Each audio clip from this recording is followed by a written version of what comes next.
En ajedrez, los cambios de piezas son una constante. Por lo tanto, es necesario que aprendamos bien a distinguir cuándo nos interesan y cuándo no.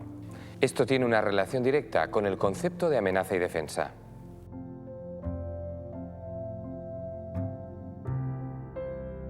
Desde el principio de la partida se producen ataques. Aquí vemos como ya en la jugada 2, el caballo amenaza con capturar el peón de E5. Las negras responden con la defensa. El caballo defiende al peón de E5, le da soporte. El ataque, contrarrestado por la defensa, genera una situación de equilibrio. Si al blanco se le ocurriera capturar el peón de E5, el negro estaría preparado para defenderse, capturando a su vez el caballo blanco indefenso. El cambio que acabamos de ver es desfavorable para las blancas, puesto que el caballo que han perdido vale más que el peón que han capturado. La amenaza sobre el peón era muy simple. En ajedrez tenemos que ser capaces de manejar amenazas más complejas. Empecemos por preguntarnos, ¿cómo saber si un punto está bien defendido?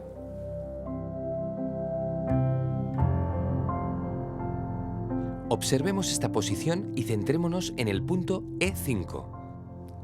Vemos que está siendo atacado por 3 piezas y defendido por otras 3. En principio, cuando hay equilibrio entre ataque y defensa, podemos decir que un punto está bien cubierto. Veamos qué pasa si el blanco captura.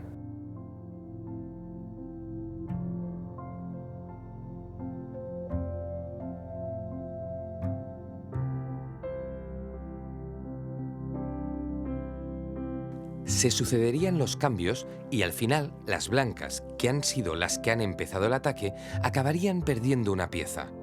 Definitivamente concluimos que la defensa sobre el punto E5 era eficaz. Fijémonos en que la casilla D6 también está siendo atacada. Repasamos cuántas piezas la amenazan y comprobamos que son 2, el mismo número de piezas que la están defendiendo. Así que, una vez más, podemos estar tranquilos porque el punto está bien protegido. Pero en ocasiones no basta con equilibrar defensa y ataque. Veamos el siguiente ejemplo. Se está jugando una apertura italiana, con la que ya empezamos a familiarizarnos.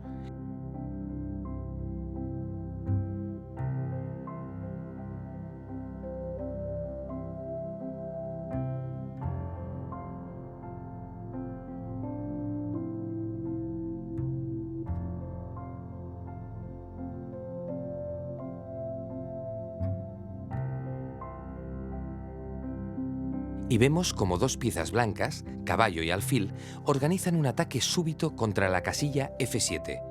Una casilla muy sensible al inicio de la partida, porque solo la defiende el rey. Podríamos pensar que, acercando la dama, equilibramos la posición. 2 piezas atacan y 2 defienden. Pero, ¿qué ocurre? Fácil, que la dama vale mucho más que un caballo o un alfil.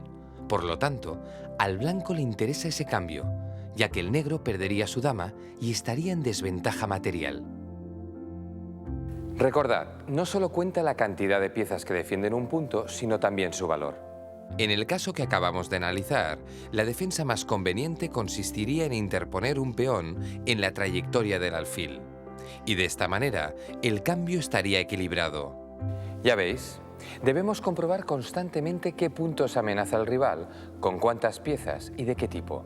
Así sabremos lo que podemos perder o ganar con las capturas disponibles.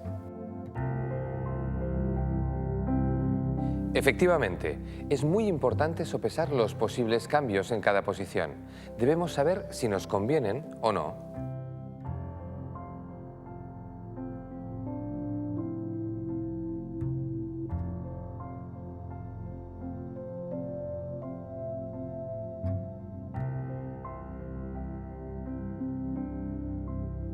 Observamos el desarrollo de las piezas en la apertura española. Como veis, el alfil blanco ataca al caballo, pero el caballo está bien defendido por los peones. Por lo tanto, al blanco de momento no le interesa cambiar. El jugador negro no tiene nada que temer. Imaginemos ahora que el negro desarrolla su caballo G a E7. ¿Creéis que al blanco le interesa cambiar? La respuesta es no. Veamos. Si se cambia alfil por caballo, el blanco no solo no obtiene ningún beneficio, sino que incluso pierde ventaja en la posición. Observad que las blancas cambian una pieza que ya estaba desarrollada y además ayudan a las negras a desarrollar su alfil que antes tenía problemas para salir. Con este cambio no perderíamos material, pero ayudaríamos al desarrollo del rival. Por lo tanto, recordad, debemos valorar objetivamente cada cambio y actuar en consecuencia. Veamos qué pasaría tras una jugada distinta de las negras. Imaginad que atacan a nuestro alfil con el peón. Aunque sería posible huir y poner a salvo el alfil, ahora el cambio estaría más justificado. ¿Por qué? Pues porque para atacar al alfil, las negras han tenido que hacer un movimiento que no les es muy útil. Peón A6. Por lo tanto, han perdido un turno solo para amenazar al alfil y nosotros podemos aprovecharlo cambiando. Si en lugar de mover el peón, las negras saltaran al centro con el caballo, el cambio también estaría justificado. Si capturamos, conseguimos mantener la ventaja de desarrollo. Tenemos una pieza bien desarrollada y nuestro rival no tiene ninguna. Y ahora, por ejemplo, podríamos enrocar.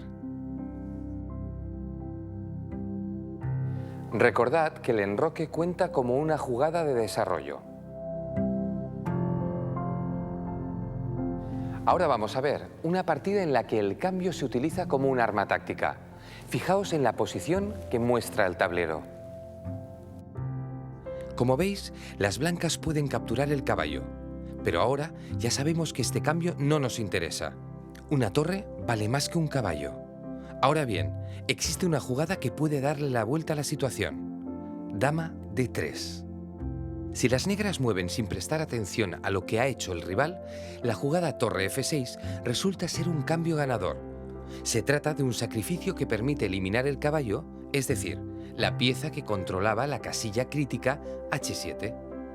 Fijaos cómo ahora la dama blanca entra y finaliza la partida con el mate del beso. El rey no la puede capturar porque la casilla está defendida por el alfil C2. Por supuesto, más adelante estudiaremos este tipo de maniobras en detalle. De momento, basta con quedarnos con la idea de que un cambio, en este caso un sacrificio, puede utilizarse como un arma de ataque. Y vamos ya con el último ejemplo. Nos servirá para entender con toda claridad lo que es un cambio favorable. Juegan las blancas. Como siempre, analizamos la posición y lo primero que comprobamos es que este bando tiene una importante ventaja material. 3 peones de más. Sin embargo, su rey está en un grave peligro. Se encuentra muy solo, expuesto a varias piezas enemigas que, de hecho, amenazan darle jaque mate. Fijaos, si las blancas no se diesen cuenta del peligro y avanzasen felices con su peón, recibirían rápidamente un jaque moviendo la torre a G8. El rey huiría a la única casilla disponible y con la dama en F3 sería mate. Así que las blancas tienen que rastrear el tablero en busca de alguna jugada que les ayude a superar esta situación. En la búsqueda siempre hay que verificar los posibles jaques y las capturas. ¿Y qué encuentran? Efectivamente, dama C5, jaque. Este jaque ataca al rey y a la dama. Es una propuesta de cambio que el negro está obligado a aceptar. De lo contrario, perdería su dama. ¿Y qué consiguen las blancas después del cambio? Simplificar la posición y mantener la superioridad material, lo que sin duda facilitará su camino a la victoria. Ahora, además, el rey puede defenderse sin problemas. Vamos a pasar ya a los ejercicios, pero antes recordad, siempre hay que comprobar de forma rutinaria las amenazas y la calidad de la defensa. De esta manera podréis evitar cambios desfavorables.